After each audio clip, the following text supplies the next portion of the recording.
do you love most about Harry and Meghan and your friendship with them? Just how much they love each other. It's a real pure and beautiful friendship, and I love them. They love each other. They have a beautiful family, and I just want the best for them. You talk about how you don't see anything in your life as a failure, nothing, and you've been through it. Yeah. I mean, you went through poverty, abuse, everything in the world, and here you sit, but yet any of the failures in life, you don't see them that way. No, there's a little scripture in the Bible that I love. It says, all things work together for the good of them who love the Lord and are called according to his purpose, which means everything's going to work together for your good. And everything in my life that was awful, horrible, terrible, that I thought was failure, ended up being a great thing to help me get to the next place in my life. Tyler Perry wasn't just a close ally. He was the emergency exit Harry and Meghan desperately needed when their royal world fell apart. He threw open the doors to his heavily guarded Beverly Hills home, offering the privacy and safety Buckingham Palace refused them. It became their sanctuary with baby Archie, a place where comfort replaced crisis. Perry's support ran even deeper. He stood by them enough to become godfather to their daughter Lilibet. That wasn't just friendship, that was sacred trust. Meghan made sure everyone saw it. Every Netflix frame, every podcast shout-out, every thank you speech was polished to cast Tyler Perry as their protector, their hero, their rock. But now the story's flipped hard. The man who once shielded them just dropped a bombshell so big it sent Harry scrambling for emergency flights back to the UK. Meanwhile, Meghan acts like none of it happened. Yet Perry didn't just walk away quietly. He brought receipts that cut deep. The so-called safe house in Monaco, far from a quiet refuge. It was a war room. Behind those serene walls, late-night PR drills ran non-stop. Interview lines were sharpened, and a mountain of recorded conversations piled up. Over 17 hours of secret tapes. Harry and Meghan weren't just hiding out. They were crafting their Hollywood story with ruthless precision, knowing exactly how every tear and glance would play on camera. Tyler Perry saw it all. Raw fights, tense debates over who to blame, who to cut off, all aimed at painting them as victims of a cold institution. But here's the twist. Those secret tapes caught moments Meghan never imagined would see the light of day. When news hit that Tyler Perry faced a $260 million lawsuit from actor Derek Dixon, everything cracked wide open. The untouchable billionaire suddenly looked shaky, a target exposed. Hollywood hates weakness. Meghan wiped Perry off the map instantly. Instagram photos gone. Godfather shoutouts deleted. Praise vanished like they never existed. Her team moved faster than any crisis squad. But Perry? He's no rookie. Hidden in the fine print of Harry and Meghan's residency deal was a clause giving him the legal green light to spill everything. And spill he did. The first leaked tape smashed reputations. Meghan plotting public sympathy. Harry griping about Netflix's grip. That was just the starter. Insiders whisper of videos, transcripts, proof showing their Hollywood reboot was scripted down to every tear and glance. The cracks are spreading fast in Harry and Meghan's carefully built image. Netflix, once giving them a $100 million payday, has slashed their deal close to $20 million, and even that's shaky. With poor viewership and underwhelming content, execs are furious.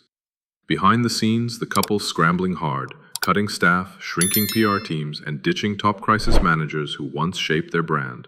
This isn't a fresh start. It's survival mode. Their Hollywood dream falling apart. The $14.65 million mansion alone is a money drain. $300,000 a year in taxes, $2 million on security and upkeep, plus luxury renovations. This financial time bomb is ticking fast and the walls are closing in. Strip away the headlines and Archwell's bleeding cash. Spotify? Gone. Netflix? Hanging by a thread. Investors once racing to team up, now sprinting away as audience numbers dive. Donations to their foundation have plunged nearly 30% in a year, with unrestricted funds, money they can actually spend, falling even faster. This isn't just a problem, it's a full-blown crisis. Events dry up, speaking gigs get canceled, and suddenly their star power feels more like a liability than a blessing. Staff morale? Tanking. The mansion that bustled with strategists, chefs, and stylists now feels soaked in paranoia, with whispered talks and emergency Zooms. Jobs are redrafted, packed with NDAs thicker than scripts. The fallout's real, and no one's safe. Meghan and Harry are hanging on to a fading story. Meghan's Love Meghan lifestyle show was meant to be her shining comeback, but test audiences rejected it cold. Critics slammed the glossy domestic vibe as fake and flat. The kitchen looked perfect, the energy felt frozen.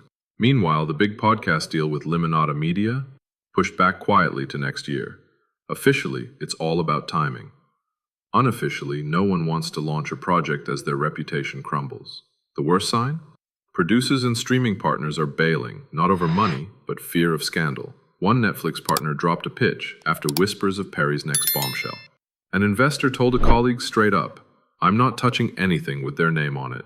The biggest reveal? Meghan's recent podcast bombshell. Asked what she'd change about how people see her, she didn't take responsibility. Instead, she blamed everyone else. I would ask people to tell the truth. No self-reflection, no owning mistakes, just pointing fingers at a public that's turned her from sympathy to punchline. She still thinks she's the victim. And that attitude? It's their most dangerous risk. More than tapes or taxes, it's what could finish them.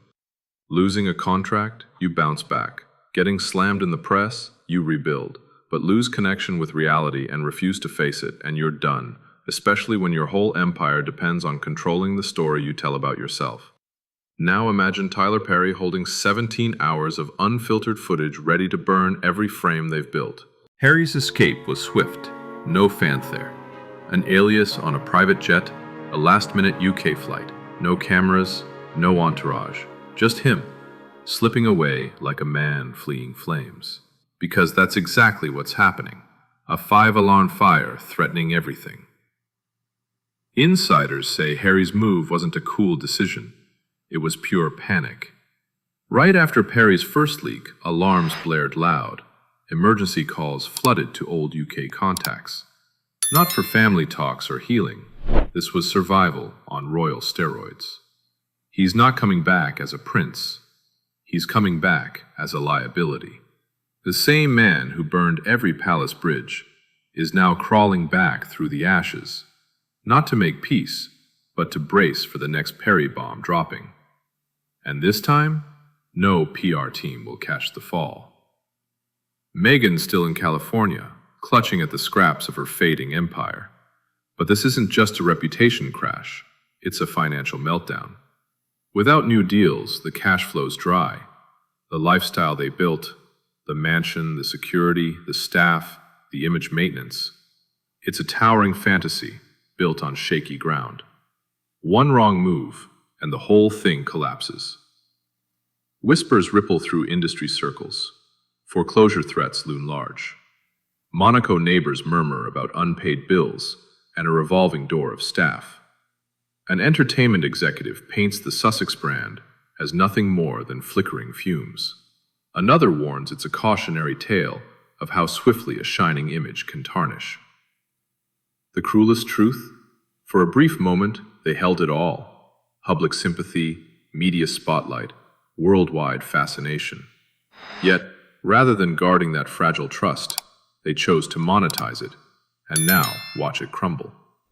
Instead of genuinely sharing their journey, Harry and Meghan doubled down on image control. The Netflix documentary, the podcast sound bites, the carefully staged interviews. They weren't telling their story. They were selling it.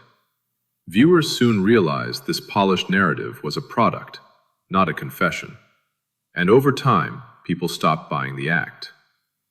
Tyler Perry now holds something far beyond leverage. It's a reflection. Not a shield for Harry and Meghan, but a mirror revealing them as the architects of their own unraveling. Within his possession are over 17 hours of raw recordings, private conversations, behind-the-scenes footage, whispered strategies, dinners meant to be discreet, all locked away inside those Beverly Hills walls and ready to be used as weapons. The real fear for Meghan isn't the money or the media storms. It's the quiet that follows, the heavy pause filled with knowing someone else holds the narrative's reins. The Sussex brand was built on absolute control over how they looked, what they said, and what the world believed. Now, for the first time, that power has slipped away. There are no scripts to rewrite, no edits to shape the story, just raw. Here's the twist nobody saw coming. Tyler Perry didn't start out with a plan to destroy them. He opened his doors, gave them shelter, backed them when the world turned away. But when they erased him like a mistake, that's when the gloves came off. This isn't revenge, it's setting the record straight. Even fairy godfathers have limits. Betray loyalty for weakness? Don't be shocked when the spell shatters. This isn't a fairy tale anymore, it's a reckoning. Harry's flight to the UK isn't a comeback, it's a retreat. Running from scandal, from scrutiny, from the very dream he risked it all to chase. If you enjoyed this gist, please hit like, drop your thoughts in the comments, and subscribe to my channel for more juicy celebrity updates.